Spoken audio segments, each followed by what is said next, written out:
All right, so the topic of this particular segment is the importance of investing, and especially investing young, younger than what most Americans tend to. Most Americans just start thinking about investing, and I mean specifically investing for retirement, when they get into their late 40s and early 50s. They completely ignore investing in retirement and stuff until they get to that point. And what I'm going to show you guys is that's really a big mistake that most Americans make. Really, people around the world tend to make this mistake. And as such, it ends up having a situation where a lot of people don't retire well, or maybe they don't even retire at all. So I'm just going to run you through some quick numbers here to illustrate what I'm talking about. The information I have on the board here, this is all going to be calculated for us by Excel, so that way you know I'm not making up the numbers. Excel is doing all the math for us. The stuff we're going to run through is the importance of starting your investing when you're in your 20s. Here's the rate, that's the interest rate you're going to earn on your investments. We're going to use 10% to start. NPER means number of periods, or number of years that you're going to have to retirement. And if you start investing in your 20s, if you retire at 65, that gives you 45 years to retirement. PMT, that means payment. That means how many dollars you're paying into your investment. And I'm going to put that at $2,000 per year. I know for a lot of people that sounds like a ton, but we'll talk in a few minutes as far as, that's not really all that big after all if you look at it more on a monthly basis or a weekly basis, but we're going to go $2,000 per year. PV means present value, how many dollars you already have saved up. And for almost everybody in the 20s, that's a big goose egg, so we're going to start with a zero there. And then FV, that's future value. That's the nest egg that you're going to have in the future after 45 years if you make these investments. So again, I'm going to have Excel do the math for us here. And what we do is, to have Excel do math, we hit the equal sign, we give Excel an FV, and then we open up brackets. And you'll notice that Excel says, okay, I'll do this FV for you. I'll find out your nest egg if you give me a rate, an NPER, a PMT. So that's what we're going to go ahead and do. We're going to give it a rate. We're going to give it an NPER. We're going to give it a PV, and then, or a PMT payment, and then we'll also give it a PV. And that is that. Then we hit enter. And it's going to show us just how much dollars you're going to have. And what's surprising for a lot of people is that after that little bit of investment, if you notice that's just $90,000 of investment, if you start early, you're going to have $1.5 million when you get to retirement, which that's pretty awesome. You've only invested $90,000 of your own dollars, but you end up with $1.5 million at retirement. And for a lot of people, that's a pretty decent retirement. So it doesn't take a lot of money up front to actually have a decent retirement if you start early. And that's the key thing of this discussion. It's critical that you start early, in your 20s. Most Americans don't do that. Most people, period, don't do that.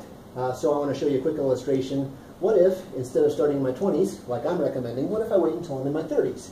Well, you're going to notice we still have the same $1.5 million, but that's because I haven't made the change yet. This still has us investing for 45 years. If we skip our 20s and wait until we're in our 30s, that means we're not going to have 45 years to retirement. We're only going to have 35 years to retirement. So when I hit enter here, I want you to notice just what happens to that nest egg we're shooting for. $1.5 million becomes just $500,000. Skipping our 20s cost us $1 million. All we did was just skip 10 years. That cost us $1 million. That kind of stinks. Again, most Americans skip their 30s as well. They wait until they're in their 40s. So I wanted to show you what happens to your typical Americans. They wait till they're in their 40s. Again, you notice, hey, this says $1.5 million, but that's assuming we have the whole 45 years. If we skip our 20s, we skip our 30s, we wait till our 40, we're only going to have 25 years to invest. And when I hit enter here, you're going to notice $1.5 million drops down to less than $200,000. So almost no retirement to live on at all if we skip the 20s and 30s. I've done a little math down here just to show you the actual overall outcome of all this. We have a potential of $1.5 million if we start in our 20s. If we wait and start in our 30s, our $1.5 million drops down to $500,000. We just lost $900,000, almost $1 million. That was 62% of our nest egg. Almost 2/3 of our nest egg came from our 20s. In other words, we retire on 1/3 of what we could have had if we skip our 20s. If we skip our 20s and 30s, our $1.5 million drops down to only $200,000. We lost $1.2 million. We lost 86% of our nest egg. We're going to retire on about 1/10 of what we could have had. Kind of stinks, but that's reality for most Americans. They are having about 1/10 of the retirement they could have had if they had just started investing in their earlier years.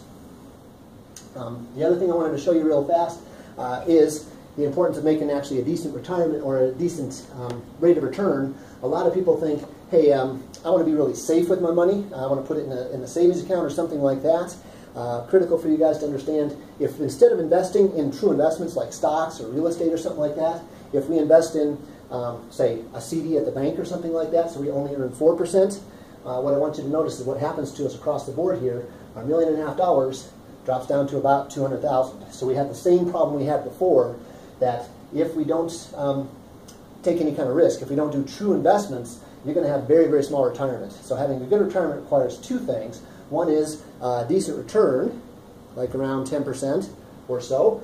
The other thing is lots of time. You skip your early years, you do really safe stuff, or you don't actually do investments at all, it's going to cost you about 90% of your overall nest egg.